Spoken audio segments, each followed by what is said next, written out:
అయితే మీ first cinema భూ కైలాసం. మరి డబ్బింగ్ జానకి అని చెప్పి అనేవారు కదా, అది ఎలా స్టార్ట్ అయింది అసలు? డబ్బింగ్ జానకి అంటే డబ్బింగ్లు చెప్పేదాన్ని ఫస్ట్ శ్రీశ్రీ గారు రాసిన మన ఈయన రవిచంద్ర జయలలిత గారు యాక్ట్ చేశారు గూఢచారి 116 ఏదో, దాంట్లో సచ్చు గారికి చెప్పాను. ఆయనే తీసుకొని వెళ్ళి శ్రీశ్రీ గారు తీసుకొని వెళ్ళి చెప్పమన్నారు. చెప్పాను. ఆ అమ్మాయికి ఆవిడకి సెట్ అయింది అప్పుడు బాగాను. దాంతో డబ్బింగ్లు చెప్తా ఉన్నాను. 3 జానకులు ఉన్నారు ఇండస్ట్రీలో. షావుకార్ జానక్ గారు, సింగర్ జానక్ గారు, నేను. జానకి అనగానే ఏ జానకి అని అడిగేవాళ్ళు. ఇంకా అందుకని డబ్బింగ్ అంతకుముందు మన ఈయన ఎవరైనా కామెడీ ఆర్టిస్టు చనిపోయారు, పద్మనాభం గారి డ్రామాలో వేసేదాన్ని. ఆయన జానకి జూనియర్ అని పెట్టేవాడు. జూనియర్ ఇవన్నీ కాదు అని కన్నడ రాజకుమార్ గారు మిస్సెస్ ఏమో అక్కడ జానకి అంటే ఎవరు, షావుకారు జానకి అంటే ఆవిడ షావుకారు ఈవిడ బడువరు అనేది. అంటే ఆవిడ షావుకారు ఈవిడ పేద జానకి, బడువరు అంటే పేద అని అలాగనేవారు ఆవిడ. సరే ఇవన్నీ కాదని చెప్పేసి ఇంకా డబ్బింగ్ జానకి, డబ్బింగ్ చెప్తున్నాను కాబట్టి డబ్బింగ్ జానకి అన్నారు. అప్పుడు కూడా చాలా వరకు అప్పుడు ప్రెస్సే కదా, ఈ మీడియాలు ఏం లేవు కదా. వాళ్ళు వచ్చి డబ్బింగ్ జానకంటే వాళ్ళ మీద చాలా పోట్లాడేదాన్ని నేను. జక్కీ గారు డబ్బింగ్ చెప్పేవారు, పిజే శర్మ గారు డబ్బింగ్ చెప్పేవారు, ఇంకా వాళ్ళు డబ్బింగ్ చెప్పారు, వీళ్ళు డబ్బింగ్ చెప్తున్నారు. నన్ను మాత్రం డబ్బింగ్ జానకని ఎందుకు వేస్తారు? దానికి సమాధానం లేదు. అమ్మ 3 జానకులు ఉన్నారు, జానకి అనగానే ఏ జానకి అని అడుగుతున్నారు, అందుకని మీకు ఒక ఇది ఉంటుంది డబ్బింగ్ జానకి అని, అందుకని డబ్బింగ్ జానకి వేస్తున్నాం అన్నారు. సింగర్ జానకి గారు ఏంటంటే ఆల్రెడీ పాటలు పాడుతుంటారు కాబట్టి ఆవిడ సింగర్, ఇప్పుడు షావుకారు సినిమాతో హిట్ అయ్యారు కాబట్టి షావుకారు జానకి. సో మిమ్మల్ని డబ్బింగ్ జానకి గారు అని ఇలా పేరు తీసుకొచ్చారు. నైస్. సో మీరు పారిపోయి మరి పెళ్లి చేసుకున్నారంట, నిజమేనా? నువ్వు చిన్నపిల్ల కాబట్టి నీకు ఇటువంటి తెలియదు, నువ్వు ఎంత షో కాపీ కొట్టి ఇలాంటి క్వశ్చన్లు కాపీ కొట్టలేవు.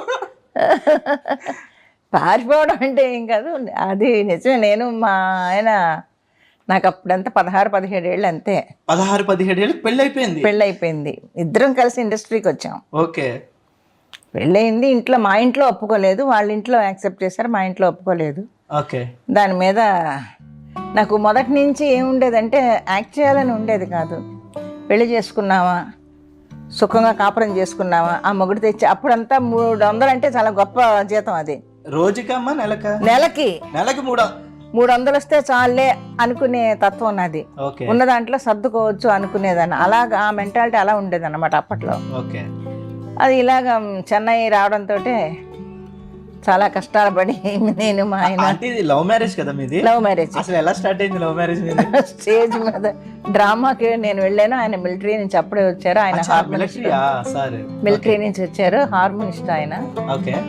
ఎవరో మ్యూజిక్ డైరెక్టర్ రాకపోతే ఈయన వచ్చాడు. వచ్చి ఇంకంతే అలా జరిగింది. ఇంకా అలా అసలు అప్పట్లో చూసుకోవడానికి లేకపోతే ఇలా మాట్లాడుకోవడానికే చాలా భయపడేవారు. అవును, చాలా గమ్మత్తుగా జరిగింది. అప్పుడు ఫోన్లు గీన్లు లేవు కదా మాట్లాడుకోవడానికి. మరి అప్పుడు ఎలా మాట్లాడుకుంటా? ఉత్తరాలు కూడా ఎలాగా, నేను సాయంత్రం వాకిలు తుడుస్తూ మామూలుగా అక్కడంతా పొద్దున్న సాయంత్రం తుడుస్తారు కదా, వచ్చి వాకిలు తుడుస్తారు కదా, అలాగే సాయంత్రం పూట ఒక 4-5 గంటలకి చీపురు పట్టుకుని వాకిలు తుడుస్తూ ఉంటే ఎవరో ఒక అతను అలా వెళ్తే చిన్న చీట అలా పడేసేవాడు. ఇలాగా అది చూసి నేను ఎవరు లేకుండా చూసి గమ్ముకుని తీసుకొని లోపల పెట్టుకొని లంగా ఉండేలే కదా ఇలా దాచేసుకొని పైట్ సార్ లోపల పరిగెట్టేదాన్ని. మళ్ళీ మీరు రిప్లై ఎలా ఇచ్చేవారు? నా రిప్లై కూడా అంతే. అలా ఉత్తరాల వల్ల చిన్న స్లిప్లు అయినాయి. ఇప్పుడు అలా వెళ్తున్నప్పుడు ఇలా చిట్టి అది ఆ రకంగా జరిగింది.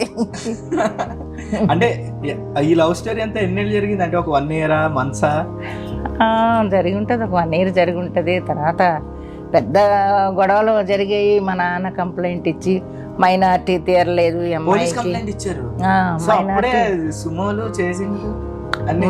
మైనార్టీ తీరలేదు అది ఇది అని అంటే, మళ్ళా మా ఆయన తరపు ఒక ఆయన కాకినాడలో ఉన్నారు, వాళ్ళు డాక్టర్ సర్టిఫికెట్ ప్రొడ్యూస్ చేసి అమ్మాయికి మైనారిటీ తీరిపోయింది, ఏజ్ ఎక్కువ. అప్పట్లో కూడా ఇట్లాంటి కేసులు ఉన్నాయి.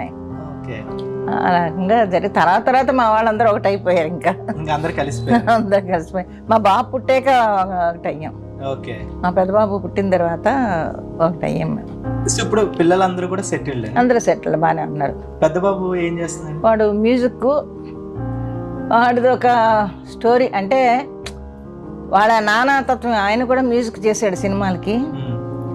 మిలిటరీ టెంపర్మెంట్ తోటి ఎవరితోటి తొందరగా కలవకుండా ఇది చేయకుండా అలాగా ఉండేవాడు. దానివల్ల అతను ఫెయిల్ అయ్యారు. ఆయన మెంటాలిటీ వీడికి వచ్చింది. వీడు సింగరు, బాగా పాడతాడు, రైటరు, మ్యూజిక్, కంపోజరు అన్నీ ఉన్నాయి వీళ్ళు. కానీ ఏ లైన్లోనూ వాడు సక్సెస్ కాలేదు. అంటే ఇప్పుడు ప్రతి ఒక్కరికి ఒక విలన్ అనేవాళ్ళు ఉంటారు కదా. ఒక పెద్ద స్టూడియోలో వీడిని చెన్నై నుంచి హైదరాబాద్ పిలిపించి, ఆ స్టూడియో మేము ఛానల్ స్టార్ట్ చేస్తున్నాం, మ్యూజిక్ అంతా నువ్వు చూసుకోవాలి అని పిలిపించి అన్నీ చేశారు. కరెక్ట్గా వాడి గురువు అక్కడే ఉన్నాడు. మరి ఏం చెప్పారో గురువుకి శిష్యుడికి పడదు ఎప్పుడు. ఆయన దగ్గరే నేర్చుకున్నాడు గిటార్ అది వీడు. మరి ఏమైందో తెలియదు. తర్వాత ఇంకా మళ్ళీ ఆ ఛానల్కి వెళ్ళలేదు. ఒక ప్రముఖ ఛానల్ అది. ఓకే, ఒక ప్రముఖ ఛానల్. బయట ఏమైనా సీన్లు జరిగినప్పుడు ప్రముఖ వ్యాపారవేత్త ఎలా అంటామో ప్రముఖ ఛానల్. ఓకే. మరి ఇంకో బాబు వాడు జాబ్ చేసుకుంటున్నాడు ఇప్పుడు. జాబ్ చేసుకుంటున్నాడు. అసలు నాటకాల్లోకి, డ్రామాస్లోకి, ఆటలోకి రావాలని అసలు మీకు ఇనిషియేటివ్ ఎలా తీసుకున్నారు? అది ఏమో తెలీదు. అది ఎవరో వచ్చి, నేను 4th స్టాండర్డ్ చదివేటప్పుడు గోరు మల్లికార్జునరావు గారిని మా గురువు గారు, ఆయన వచ్చారు. ఆయనను ఒక హార్మోనిస్ట్, ఇద్దరు వచ్చారు. ఓ బుక్ ఇచ్చారు. బుక్ ఇస్తే నేను మామూలుగా ఏదో పాఠం చదువుతున్నట్టు, ఇప్పుడు ఇంత పొద్దున్న ఈ అమ్మాయి గడగడని చెప్పేస్తుంది అలా చెప్పేసా. పాఠం చదివినట్టు చదివేస్తాను. వాళ్ళు అనుకున్నారు, వీళ్ళు ఎలాగే చదివేస్తారయ్యా, మనం వీళ్ళని డైలాగుల్లో చెప్పించాలి అని వాళ్ళిద్దరు చూస్తున్నారు. అంటున్నారు, ఏంటి వీళ్ళు మాట్లాడుకుంటున్నారు అనుకున్నాను. నాకు అర్థం కాలే. ఆ తర్వాత ఒక 3 నెలలు ప్రాక్టీస్ ఇచ్చారు, స్టేజ్ డ్రామా. ఎక్కడ నేర్చుకున్నారు ఇది? మా గురువు గారు షాప్ ఉంది. తర్వాత వాళ్ళ ఇంటికి రిహార్సల్స్కి వెళ్ళేదాన్ని. స్కూల్ నుంచి వచ్చిన తర్వాత సాయంత్రం ఇంకా అదే పని. ఇది ఎక్కడ?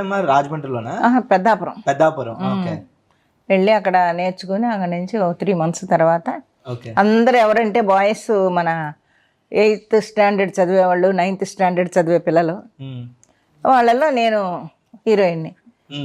నా డ్రామా పేరు కూడా అశాంతి అనే డ్రామా తోటి స్టార్ట్ అయింది నా నటనా జీవితం. అశాంతితో స్టార్ట్ అయ్యి విశ్రాంతి లేకుండా ఎండింగ్ వచ్చింది ఇంకా.